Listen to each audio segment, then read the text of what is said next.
2차 전지 시장은 4차 산업을 대표하는 중요한 시장으로 주목받고 있습니다. 이 배터리 시장에서 3개의 나라가 2차 전지 패권을 노리고 있습니다.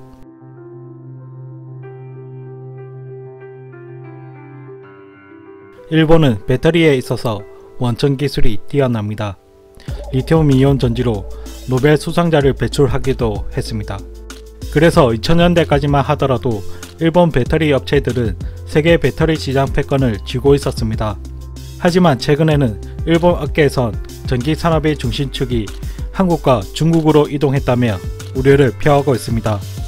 단순히 배터리 시장에서 대한민국 점유율이 상승했다는 것이 문제가 아닙니다. 문제는 배터리를 만드는 기초소재 분야에서 일본의 입지가 위협받고 있습니다.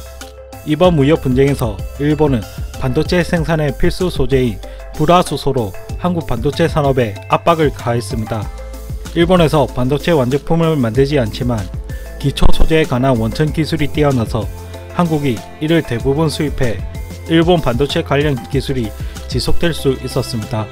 하지만 배터리 분야는 반도체와 달리 중국이 소재 공급량 절반을 생산하고 있으며 한국과 중국의 경우 정부의 뒷받침이 있어서 일본 기업과 투자 여력에서 큰 차이가 있습니다. 거기에 테슬라가 파나소닉의 도청 공급 능력에 불만을 표출하며 LG와도 손을 잡는 바람에 일본에서는 반도체에 이어 배터리마저 한국의 패권을 빼앗기는 것이 아니냐는 우려가 커지고 있습니다. 이는 중국도 마찬가지인 상황입니다. 중국은 정부의 강력한 지원을 통해 중국 전기 자동차 시장이 세계 최대 시장이 되어버렸습니다.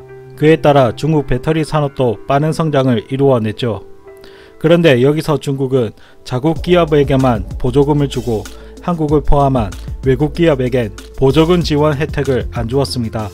그래서 중국에 진출한 현대자동차는 중국 시장에서 점유율을 빠르게 잃어갔습니다. 그래서 중국인들은 중국 자동차 기업들이 한국보다 더 뛰어나다고 착각하고 있었죠. 그런데 2020년 중국 기업들만 받던 보조금 지원이 사라집니다. 내년부터는 중국 기업들은 오로지 성능과 가격으로 한국과 외국 자동차 기업들과 경쟁해야 합니다. 스위스 UBS 은행 분석에 의하면 원통형 리튬이온 배터리 킬로와트당 원가는 LG화학이 148달러, 삼성 SDI가 150달러로 중국 CATL이 150달러와 비슷한 수준입니다. 그런데 SK, LG, 삼성이 중국의 배터리 공장을 착공하면서 중국 내 배터리 가격 경쟁력이 더 높아질 전망입니다. 그래서 이런 상황을 놓고 보면 한국 배터리 산업은 긍정적으로 볼 수 있지만 중국과 일본의 엄살에 안심하고만 있을 수 없습니다.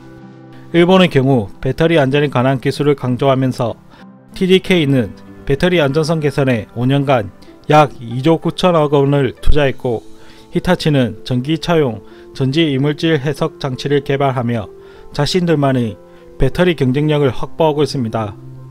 중국 역시 정보를 등에 업고 언제든지 한국 배터리 기업들을 중국 시장에서 내쫓을 수 있기 때문에 중국과 일본의 엄살에 안심하면 안되겠죠.